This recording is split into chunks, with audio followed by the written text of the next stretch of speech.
Okey, baik, saya akan sambung iaitu masalah pendengaran sensoneural iaitu saraf deria. Masalah ini disebabkan masalah pada bahagian dalam telinga atau saraf auditory.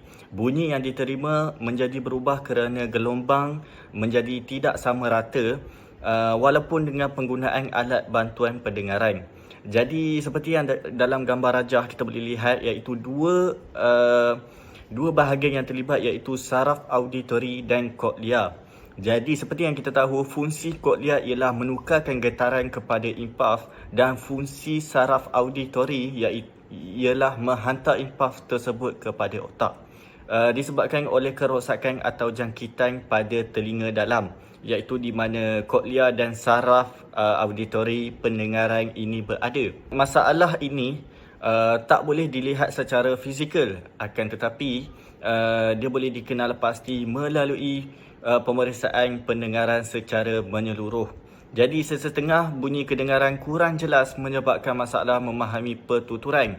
Masalah pendengaran ini juga selalunya kekal, akan tetapi ia dapat dibantu dengan alat bantu mendengar. Jadi ini ialah contoh gambar telinga yang mengalami masalah pendengaran sensoneural seperti yang kita boleh lihat dalam gambar rajah. Jadi punca-punca masalah pendengaran sensoneural ini ada 3 yang kita boleh rungkaikan di sini, iaitu yang pertama semasa di dalam kandungan, yang kedua semasa dilahirkan dan ketiga selepas dilahirkan. Baik, yang pertama ialah semasa di dalam kandungan. Bayi dalam kandungan iaitu lebih kurang dalam 3 bulan pertama. Bayi di dalam kandungan boleh disebabkan jangkitan virus atau bakteria. Baik, seterusnya ialah semasa dilahirkan. Punca kedua yang boleh menyebabkan bayi mengalami masalah pendengaran ini iaitu pendengaran sensoneural ini ialah semasa proses kelahiran ibu mengalami komplikasi dalam melahirkan bayi tersebut. Punca yang ketiga ialah selepas dilahirkan. Antaranya disebabkan kemalangan yang teruk, iaitu berlakunya kerosakan di bahagian koklia, dan demam yang teruk juga boleh menyebabkan selaput yang meliputi otak dan tulang belakang. Punca yang disebabkan ialah bunyi bising yang berterusan dan sangat kuat, turut menjejaskan pendengaran. Bukan itu saja, penyakit keturunan juga menyebabkan seseorang itu mengalami pekak sensoneural. Jika ibu bapa membawa gen dominan iaitu pekak, risiko untuk mempunyai anak yang mengalami masalah pendengaran sensoneural adalah 50%. Jadi itu adalah punca-punca yang boleh dirungkaikan di sini.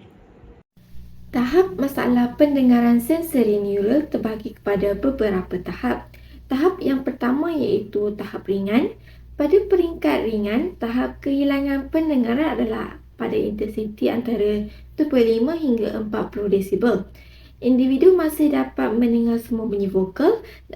Bagi tahap kedua iaitu sederhana, tahap kehilangan pendengaran adalah antara 41 hingga 60 desibel. Individu dapat mendengar kebanyakan bunyi vokal dan kebanyakan konsonan. Individu akan sukar melibatkan diri dalam perbincangan secara kelas kerana suara sendiri akan menjadi lebih perlahan dan bunyi di sekeliling juga perlahan. Oleh itu, individu disyorkan memakai alat bantu pendengaran. Dan yang terakhir sekali adalah pada tahap ketiga iaitu tahap teruk. Tahap kehilangan pendengaran adalah antara 61 hingga 90 desibel. Individu akan mendengar kebanyakan bunyi tetapi bukan bunyi pertuturan. Individu juga menghadapi masalah pertuturan dan memerlukan alat bantu pendengaran serta latihan pertuturan dan komunikasi. Pada tahap ini, penyampai haruslah menguatkan suara mereka untuk menyampaikan mesej kepada individu tersebut. Kita akan pergi kepada pure tone audiogram. Dalam hal ini, sebelum suspek menjalankan ujian PTA, 5 perkara asas yang perlu diketahui ataupun perlu dilakukan terlebih dahulu. Yang pertama, perlu menjalani otoskopik. Yang kedua, keadaan di dalam bilik penilaian itu tidak boleh melebihi daripada 35 desibel. Yang ketiga adalah pesakit tidak boleh terlalu penat. Keempat, kena pastikan latar belakang pesakit sama ada dia menghidapi tinnitus ataupun tidak. Dan yang terakhir sekali adalah suspek tidak boleh melalui satu tahap kebisingan 24 jam sebelum ujian tersebut dilaksanakan. Sebelum itu, mari kenali komponen mesin audiometer. Pada bahagian belakang mesin, kita dapat melihat terdapat butang atau switch on dan off mesin audiometer.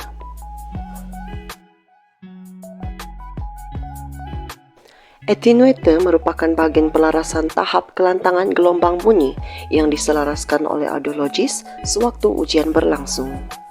Switch nada atau tone button berfungsi sebagai butang yang membantu menghantar isyarat gelombang bunyi pada pesakit atau suspek melalui transducer.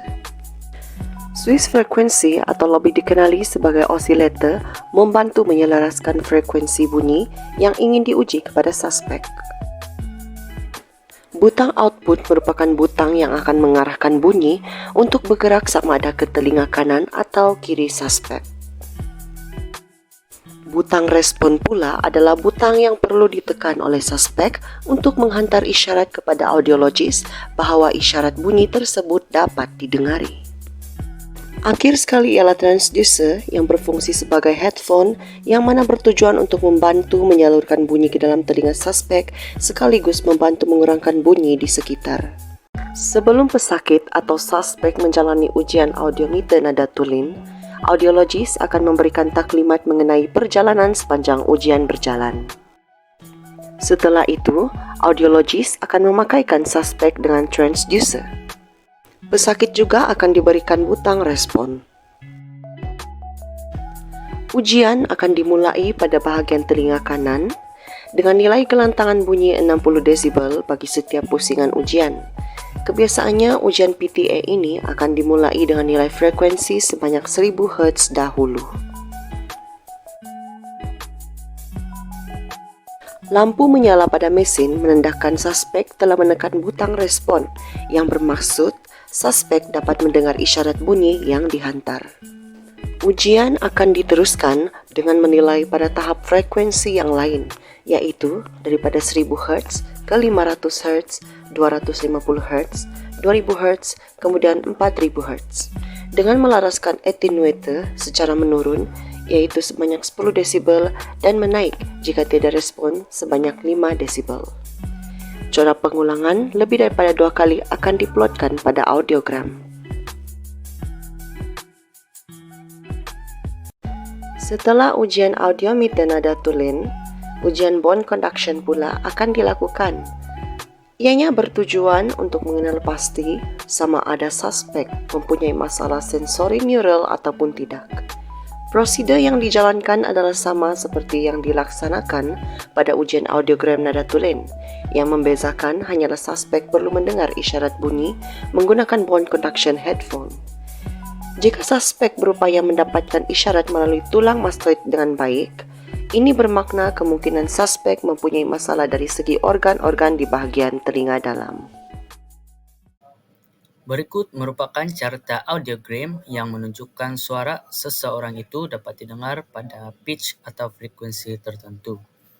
Lebih dekat dengan bahagian atas graf, lebih senyap bunyi yang boleh didengar. Maksudnya, pendengaran lebih dekat kepada normal dan tidak mengalami masalah pendengaran. Dan apabila hasil audiogram berada pada bahagian bawah, maksudnya indikasi darjat mengalami gangguan pendengaran.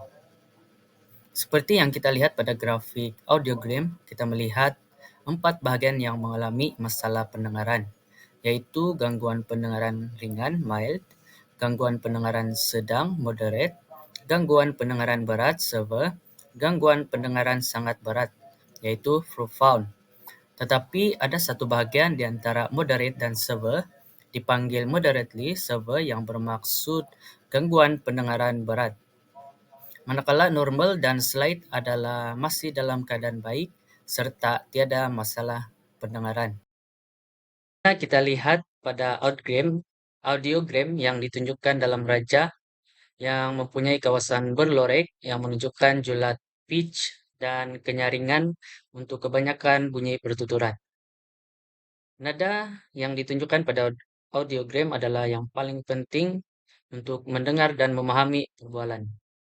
Setiap bunyi yang kita dengar apabila seseorang bercakap mempunyai nada dan kenyaringan yang berbeza.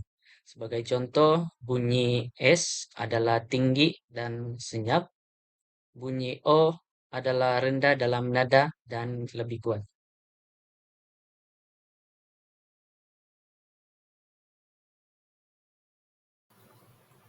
Apakah tahap pendengaran bagi masalah sensori neural berdasarkan raja audiogram? Anda diberi tempo 10 saat untuk menjawab.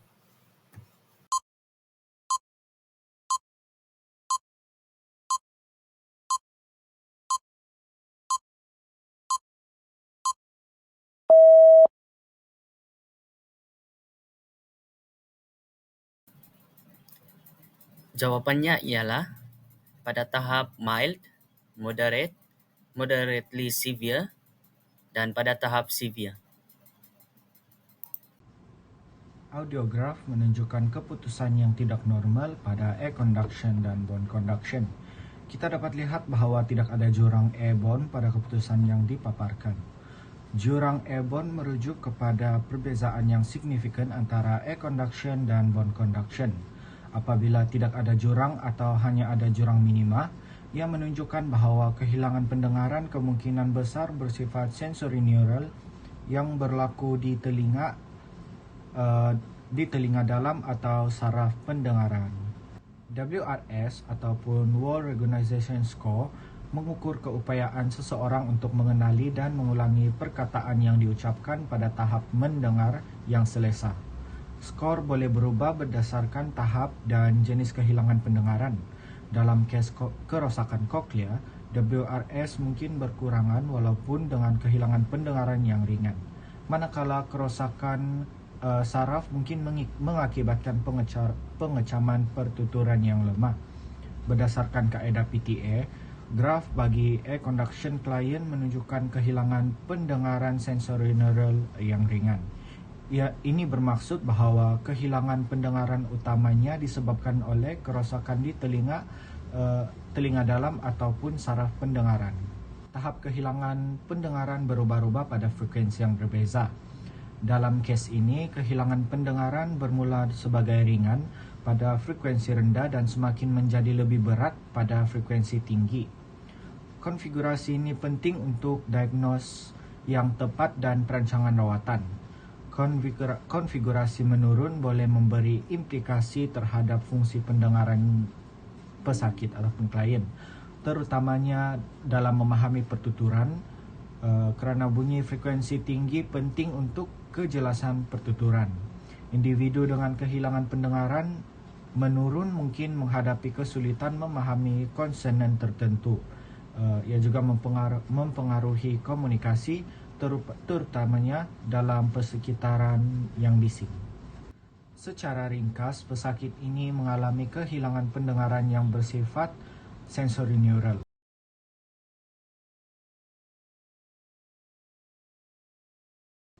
Berdasarkan carta audiograf yang ditunjukkan sebentar tadi, apakah tahap masalah pendengaran serta jenis masalah pendengaran yang ditunjukkan dalam audiograf tersebut?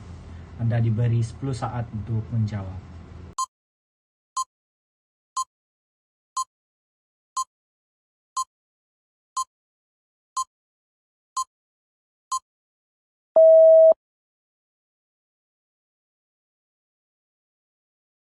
Jawapannya adalah berdasarkan graf yang ditunjukkan, audiograf yang ditunjukkan, tahap masalah pendengaran adalah berada di tahap ringan pada frekuensi yang rendah, kemudian menjadi bertukar kepada tahap berat pada frekuensi yang lebih tinggi.